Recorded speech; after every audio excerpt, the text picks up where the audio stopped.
बिस्मिल्लाहिर्रहमानिर्रहीम। Black hole क्या है? आज के दौर में ये बड़ा दिलचस्प उन्वान है। साइंस की दुनिया में इस पर बड़ी डिस्कशन हो रही है, तहकीकात की जा रही है।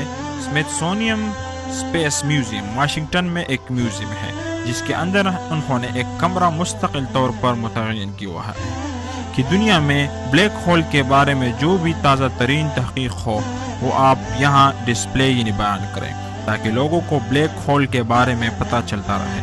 कुछ अर्सा पहले की बात है कि साइंस की एक किताब पढ़ते हुए मैं ब्लैक होल्स का तस्करा पढ़ रहा था कि एक अजीब बात सामने आ गई, और वो बात ये कि यूनिवर्स यानी कायनात में कुछ जगह ऐसे हैं जहाँ बिल्कुल तारीकी है, इतनी तारीकी कि अगर लाइट फोटान भी इसकी तरफ फेंके जाते हैं तो वो भी इनको जज़ब कर लेते हैं। जो चीज़ लाइट फोटान को भी जज़ब कर ले, इसकी ग्रेविटेशनल फोर्स यानी कशिश सकल कितनी ज़्यादा होगी। अगर पूरी ज़मीन को सुकेड़ कर एक अंडे के बराबर कर दे तो जितनी इसकी ग्रेविटेशनल फोर्स होगी इससे कहीं ज़्यादा ब्लैक होल की ग्रेविटेशन फोर्स होती है।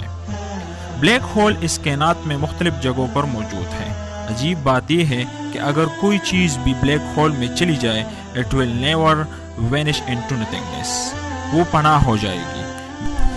ये पढ़कर मेरे अंदर और दिलचस्पी पैदा हुई कि ये क्या चीज़ है। चुनांचे इस बारे में मज़ीद मालूमात हासिल किए।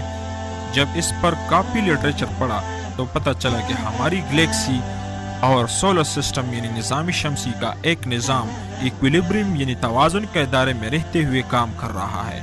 इसके पीछे बड़े बड़े फैक्टर मौजूद हैं, जिनमें से एक फैक्टर ब्लैक होल्स का भी है। इसने हमारे इन तमाम सियारों को तवाज़ुन के अंदर रखा हुआ है। यही वजह है कि हर चीज़ अपने अपने मदार में काम कर रही है। सुभान अल्लाह। अगर ब्लैक होल्स न होते तो इक्विलिब्रियम यानी तवाज़ुन खराब हो जाता। एक हदीस में है कि एक सहाबी ने नबी करीम सल्लल्लाहु अलैहि वसल्लम से पूछा, ए अल्लाह के नबी, अगर ये सूरज, चांद और सितारे अल्लाह का हुक्म मानना छोड़ दे तो क्या होगा? कितना प्यारा सवाल, कितने सादा अंदाज में पूछा। नबी करीम सल्लल्लाहु अलैहि वसल्लम ने इसका जवाब इनकी ज़हनी सतह को सामने रख कर फरमाया, अल्लाह ताला अपने जानवरों में से कोई जानवर इस पर मुसल्लत कर देंगे जो उन्हें एक ही लुक़मा बना लेगा। जब आप सल्लल्लाहु अलैहि वसल्लम ने ये फरमाया तो सहाबी बड़े हैरान हुए और पूछने लगा, ए अल्लाह के नबी, वो जानवर कहाँ होते हैं? नबी सल्लल्लाहु अलैहि वसल्लम ने फरमाया, वो अल्लाह की चरागाहों में चल रहे हैं। सुभान अल्लाह। देखिए कब ये बात बताई जा रही है और कब आज साइंस मालूम कर रही है कि इस स्पेस में कुछ जगह ऐसी हैं जिन्होंने हमारी इन तमाम सियारों को इक्विलिब्रियम यानी तवाज़ुन में रखा है। और अगर कोई भी सियारा अपने ऑर्बिट यानी मदार से निकलेगा तो किसी न किसी ब्लैक होल के मुंह में चले जाएगा। ब्लैक होल इसको एक ही लुक़मा बना लेगा।